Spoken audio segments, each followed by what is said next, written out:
Bonus Interlude 3.5. Caden crouched by the crib, her arms folded over the edge, watching her baby's chest rise and fall. She felt at peace. Aster was perfect, flawless, untainted by the chaos and the evils of the world beyond the apartment and the nursery.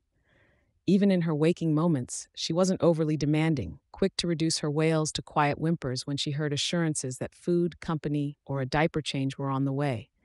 Not that she understood, of course, but she trusted her mother would provide. Caden couldn't have asked for more.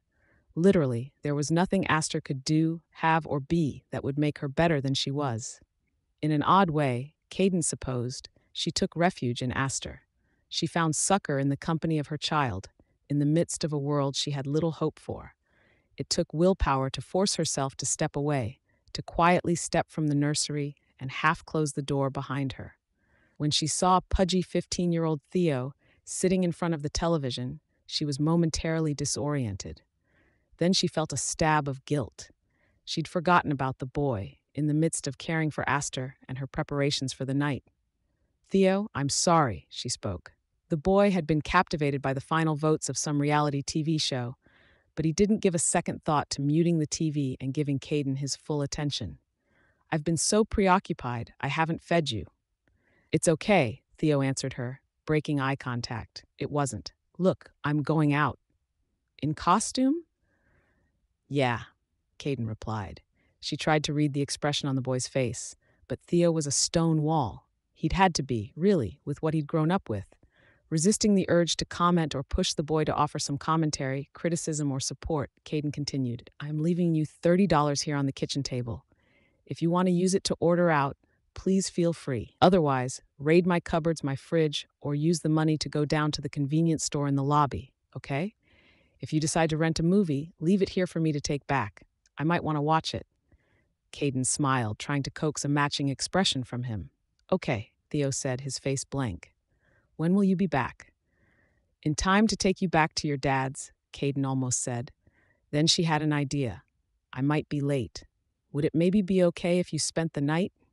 You just have to check in on Aster every few hours. Keep an ear out in case she cries. I'd pay you for the full night's babysitting." The times when Theo let a glimmer of emotion show were few and far between. A smile, genuine, touched Theo's face and almost broke Caden's heart in the process. "I'd love to," Theo replied, meaning it. "Then it's settled. Sorry to interrupt your show," she said. "It's fine," Theo said, just a touch too fast. It wasn't fine, apparently, but he would never admit it. Could never admit it. Caden felt a flicker of hatred for the man who had eroded every ounce of personality and assertiveness from his son. She would give her right hand for a smart aleck remark, rolled eyes, or to be ignored in favor of a TV show. She had to console herself that she was at least giving Theo a night's respite from the man. It wasn't enough, of course, but there was so little she could do. All she could offer were small kindnesses, little gestures of love and affection, and hope they helped. With that in mind, Caden took the time to get some sheets out and set up the other couch so Theo would be comfortable when he was done watching TV. When that was done, she double-checked the TV to see that she wasn't interrupting anything and told Theo, "Wish me luck."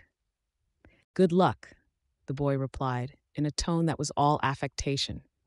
The false words stung Caden more than if Theo hadn't said anything at all. Tonight wasn't the night to confront that issue. She left the apartment, locking the door behind her. She took the stairs up to the roof and shucked off her bathrobe. The garment went in the gap between two flower boxes where nobody would find it unless they were looking for it. Then she stepped off the edge of the roof. The wind ripped at her hair, blew cold against her face. As she tumbled head over heels, seeing only glimpses of the streetlights and cars below her, she waited. Her apartment building was 15 stories tall, which gave her less time than one might expect. All it would take was 1 second of doubt, one mistake, a momentary hesitation, and she would hit the ground. Aster. It was fitting that she thought of her daughter. She always did, these days, every time she jumped. It had become a ritual, as though she couldn't set out to clean up the city if she didn't remind herself why she was doing it. Energy suffused her body. The entire sky lit up in a brilliant, blinding flash of light. By the time the spots cleared from the eyes of the people on the street, she was already gone, hurtling over downtown Brockton Bay, a white trail of light following behind her. Caden didn't wear a mask, but it wasn't necessary. With her powers active, her brown hair and eyes became a radiant white, emanating a light so brilliant it was impossible to look straight at her. The fabric of her alabaster costume, too, radiated with a soft glow that rippled like light on the surface of the water. Her usual routine was to patrol for an hour or two, get a sense of things, and then take action where she thought it was most appropriate. Tonight, though, she was frustrated, and she hadn't even begun. A year ago, she had made the ABB a priority target. 3 to 5 times a week, she had carried out surgical strikes against the low-level operations of the gang, interrupting shipments, beating up dealers and thugs, attacking their places of business, and all the while, she had been gathering information. That information had paid off from time to time. She had clashed directly with Lung on no less than 4 occasions, had encountered Oni Lee on 2. In all but one of those encounters, she had successfully forced them to retreat, to abandon whatever it was they were doing at the time. Those were the good days. There had been bad days, too. Most of the time, she made a point to rough up the lower-level members of the gang when she'd taken them down, enough to make them reconsider their career choice, make them consider going to another town. At one point, Lung had set a trap for her and succeeded in returning the favor. It had taken her 2 months to recuperate from all of her injuries. Other days, which were somehow worse, she found herself struggling to make a difference, coming to the dawning realization that she had failed to change things. This week had been a long series of those bad days. When she'd read in the news that Lung had been apprehended, she'd cleared her schedule. Caden had taken her vacation days and called Theo about babysitting. It had been the best chance she'd get, she thought, to clean up the ABB once and for all. Get that scum out of her city while they were leaderless. 5 of her 7 vacation days had passed, and she'd accomplished nothing. Less than nothing. They were getting stronger. Breaking her usual patrol route, she headed straight to the northern part of the city and investigated the docks. It was empty of ABB members, aside from 2 Korean girls were taking a break from turning tricks near the ferry, talking to their aged, fat, matronly pimp. Caden resisted the urge to take action and run them off, resisted grilling them for information. She had done that last night with a group of dealers and accomplished little to nothing. The ABB was still active. Even with their boss gone, they were more organized than they had been under Lung's influence. But her interrogations had failed to get any details on why. Even broken arms and legs hadn't hurt or scared the thugs enough to get them talking about what was going on. This was the situation, usually, where Caden would go to informants for information, resurrect old alliances, and get help in squashing the ABB before they could get their footing again. She had hunted down old buddies, contacts, and teammates 3 days ago, and had been frustrated by the lack of response, the lack of enthusiasm. Max, Theo's father, was to blame for that. Just as she'd left his team a more broken person than she'd been when she joined, others had gone through the same experience. With charisma and a keen sense of people, Max had convinced people from across the country to join his team. Just as easily, he'd tore them apart without them realizing he was doing it. Confidence broken, racked by doubts, paranoid regarding everyone except the one man that had caused the paranoia in the first place, they'd splintered off from the team. Not that Max minded. There was always a fresh supply of bright-eyed recruits ready to replace anyone he broke. Now most of the gang was gone, quite possibly on a big job, and she had no idea where. She had no idea where to find out. Caden grit her teeth. This wasn't working. If she was going to make any headway before her vacation days were up, she had to act now, make a deal with the devil. She returned downtown. It was hard to navigate the streets from so high up, even if they were roads she traveled on a daily basis as her uncostumed self. From here, the buildings all looked the same, with mirrored outsides and gravel rooftops.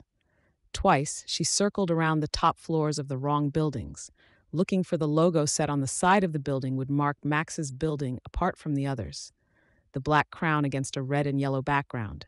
She stopped when she saw it. cursed under her breath. When she approached, she saw him, still in his office. Not so unusual, he'd worked late during every night of their marriage. He had a laptop directly in front of him, a sandwich in a paper wrapping to his right, and an array of papers spread over the desk to his left.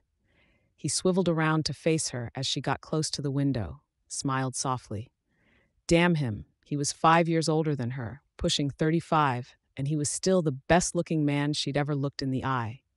Even the wrinkles at the corners of his eyes only made him more attractive.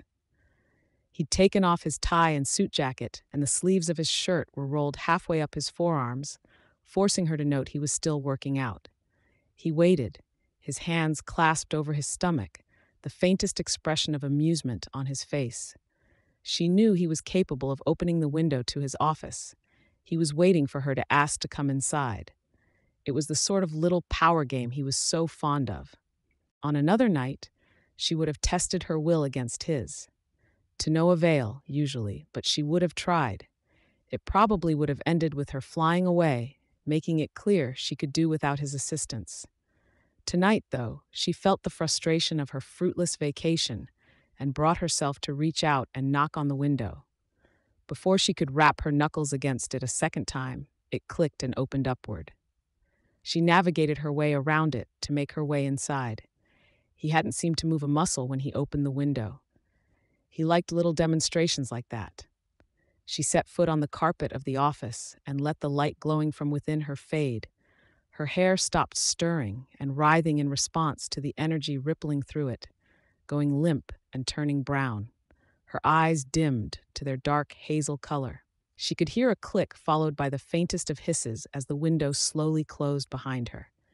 "Caden, it's been a little while," he managed to greet her and make it sound like a criticism in the same breath. He half turned to type on his computer, and the lights in the office adjusted to a halogen glare. She shut her eyes briefly and basked in the glow, feeling her internal supply of energy recharge. "Max, thank you for the light. You're fine, I take it?" "I'm fine." "And our daughter?" "Aster's well," she said, as calmly as possible, as her heartbeat pounded in her ears. She knew he didn't really care. He was letting her know that he hadn't forgotten about Aster, reminding her that he, at any time, any moment, could take custody of her baby girl. He had the money, he had the contacts. She'd be helpless to stop him. She remembered to mention, "Theo's babysitting her tonight." "I know, he called a little earlier to ask if he could spend the night. I told him that was fine. It'll do him good to spend time with you and Aster, some female influences in his life." Caden answered with a curt nod. To anyone else, this conversation would have sounded perfectly innocent. As someone who had worked alongside Max for 10 years and been married to him for one, she knew this was all negotiation. He was making it clear he was doing her a favor, and he'd expect recompense at some point, tonight or a week from now. It was how he was, always playing for power, for advantage, for dominance. All the while, he was doing it in a way that you couldn't confront. If she called him on it, he'd play innocent and she'd look like the crazy one, the one in the wrong, sometimes even to herself. "So what can I do for you?" He leaned back in his seat. "The ABB is lacking leadership, or at least lacking experienced leadership. I want to take them down before they regroup. To do that, I'm wanting to reunite our old team." "And you're admitting you can't do it without my help?" "Yes," it pained her to admit. "Not interested," he said, spinning around in his chair to face the computer. There was a click, and the window behind Caden began to open again. As the air blew in from outside, a strand of hair blew across her face. She tucked it behind her ear. "I've talked to the others, but nobody that's worked for you is willing to be the first to join me. Some say they're worried they'll offend you. Others are just spooked, or they've already given up. They ask me why would a group of your rejects do any better than they'd managed as part of your team. I'm not getting anywhere, and time's running out. All it would take would be one word from you, and I'd have a team of 4 or 5 people. With that, I could root out and squash the ABB." Max stood up and sat on the edge of his desk so he was facing Caden. "I don't see it being worth the effort. What's in it for me? The ABB would be gone, for starters. They'll be gone eventually. I'm patient. What else?" "I don't have anything else to offer you, Max," she answered. That was a lie, she knew, but the closest thing she had to a bargaining chip was something she would never give up in a million years. Never asked her. I want you on my team again. No. You'd be my second in command. I'd talk to the old members of the team and get them to form a separate group to work under you.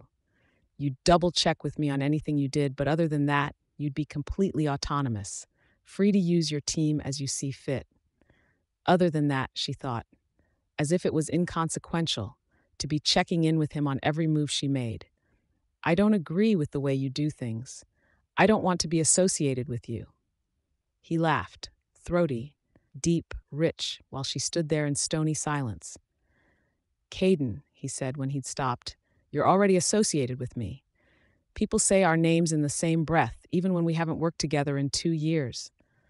When my name appears in the newspapers, yours is never far behind. I'm working to change that, and you'll be working against that impression for decades, to no effect, I guarantee you. Caden turned and looked out the window, unwilling to look Max in his brilliantly blue eyes for any longer.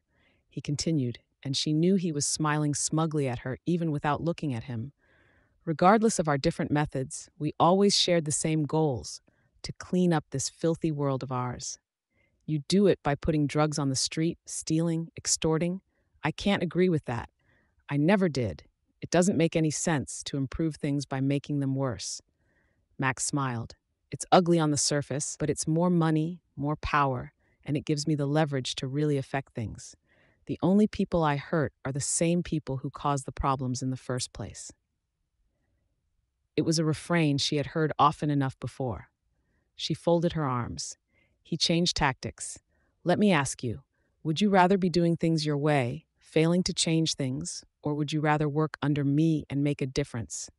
I am making a difference, Caden answered. I'm working to make this world a better place. Of course, he replied, and she didn't miss the hint of condescension in his voice. You left my team to go do good work. It's just pure coincidence that it's black, brown, or yellow criminals you target. Caden frowned.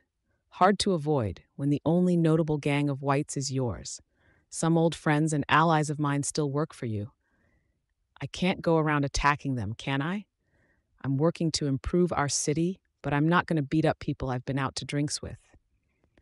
And in the process, you're doing little to shake the notion that you're a part of Empire 88. Max smiled. It's amusing to hear you try and justify your perspective, but you're ignoring the elephant in the room. Cut the BS and tell me you don't feel something different when you look at a black face compared to when you look at a white one. Caden didn't have an answer to that. It was his fault, really. The high school baseball player she'd had a crush on when she'd been in middle school had wound up being the same person that first approached her when she started going out in costume.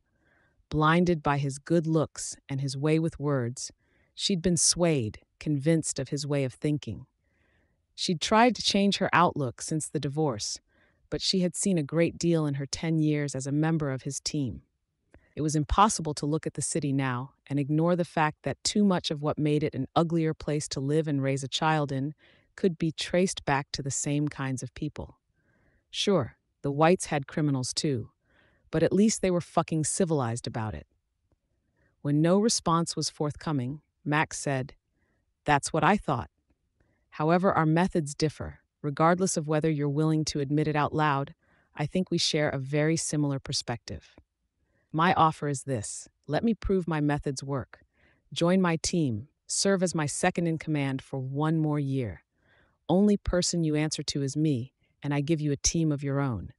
You can handpick your own squad from our prospective members and ex-members, though I can't guarantee every person you name will come running." Max, Caden shook her head. The final part of the deal is this: if you aren't satisfied with how things went when your year is up, Empire 88 is yours. Lock, stock, and barrel, including my business, every employee, every asset, legitimate or otherwise. I become your second in command, and I follow your orders. You can make Empire 88 into a humanitarian effort, sell the business, turn us all into superheroes. I don't care. If I can't impress you, then what I'm doing simply isn't worth holding on to. That caught her attention. Years ago, Caden probably would have snapped up an offer like this without a second thought. Being married to Max for 11 months, waking up to who he really was, it had given her perspective and caution. She considered for a few long moments, trying to figure out the angle. He was telling the truth. She knew. Whatever else Max was, he wouldn't break his word on something like this. Is the business failing? She asked. Was she getting a booby prize? Thriving. Promise. What would you have me doing? The same thing you did before. You'd be my heavy hitter, my enforcer. If I needed you to make an example of someone, you'd do it. Only difference between then and now is that my empire is bigger, better. You and I can make a greater impact. More blood on my hands. As the thought crossed her mind, she looked at her gloved hands. Pristine white cloth, stark in glare of the halogen lights. She knew what he was doing, had known when she decided to come. He found a person's weakness, attacked it, turned it to his advantage. He'd known she was frustrated with her efforts as a solo agent, had probably had this conversation planned out days or weeks ago, playing it out in his head, having an answer ready for anything she could say. How could she compete with that when she rarely looked beyond the next 24 hours? It was just how she was, how she thought, which was probably why they were so effective as a pair, she was forced to admit. So I ask you again, Caden, do you want to spend your time failing to make a name for yourself on your own, or are you willing to join me in actually changing things? Come with me, and I guarantee you win one way or another. Her eyes lit up, and her hair began to turn white from the roots outward. In moments, she was her radiant alter ego. Purity. As if in response, he picked up a letter opener and held it in front of his chest. Blades of metal began to branch out from it, each forking out into more. Slow at first, the network of metal swiftly encompassed his chest, then the rest of his body. Bars, blades, tubes, sheets of the metal found their place around him. With his power, she knew, he could bring metal to sprout from any solid surface around him, including the metal he had already created. As readily as he could bring 30-foot spears of iron to erupt from the ground or walls, he created a finely worked suit of armor, then embellished it with blades and curling spikes. He finished it with an uneven crown of blades. He extended a gauntlet, left it there for her to take. It was the smallest gesture. He never made a move where someone could refuse him, leave him hanging, and it meant the world to her. Even as she suspected it was calculated for just that effect. Forgive me, Aster, she thought. I'm doing this for you.